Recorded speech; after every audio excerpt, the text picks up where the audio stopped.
আমার সন্তানক মেরা ফেলা আছে গলা টিপে আমার সন্তান আমার বুদ্ধিঙ্গা খালি করতে আমি বিচার চাই ওইটা বুকাজান খালি কয় আমি ফাঁসি চাই আমি ফাঁসি চাই যাবজ্জীবন জেল চাই নাহলে ফাঁসি চাই আমার সন্তানের আমি বিচার চাই।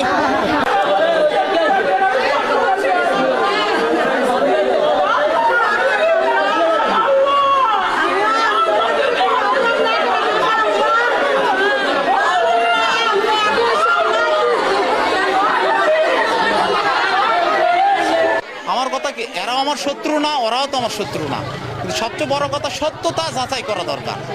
আমার কথা ছেলে যদি মারে তার শাস্তি হোক, ছেলে যদি না মারা চলে আসে, কিন্তু এখানে যে দাগটা সেটা আপনি কি দিয়ে মেটাবে?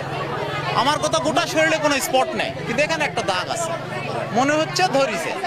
আমার কথা এটা আমি মুখে বললেও হবে না, আপনি মুখে বললেও হবে না। আমার কথা রিপোর্টটা হচ্ছে বড়, ময়না তদন্ত করে সঠিক তথ্যটা। বড় যদি বিয়ে হয়, যদি কেউ মারা ফেলবে বয়ে 2 বছর প্রেম ছিল, প্রেম করে বিয়ে করছে, তাহলে হিসাবে কি মারা যাবে?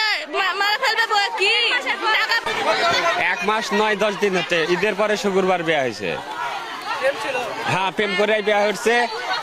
2 বছর প্রেম করার পর আমরা নিজেই বিয়ে দিচ্ছি। ছেলে ওটি করবে, মেয়ে ওটি করবে, কোনো যৌতুক দ্বারাই বিয়ে হয় না।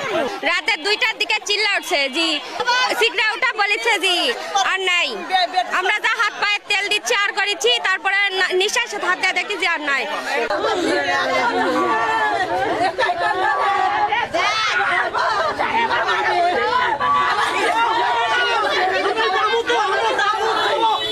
নাগের ওখানে ইয়া দেখছি শ্বাস নাই, মারা গেছে। হাত এরকম করে নিয়ে রেখেছি, আইসক্রিমের মতো বরফ ঠান্ডা। আমার ওয়ালেট খুঁজেছে, হাত পেতে আল্লাহ আমার মৃত্যু নালে আমার মৃত্যু নিলেন গা।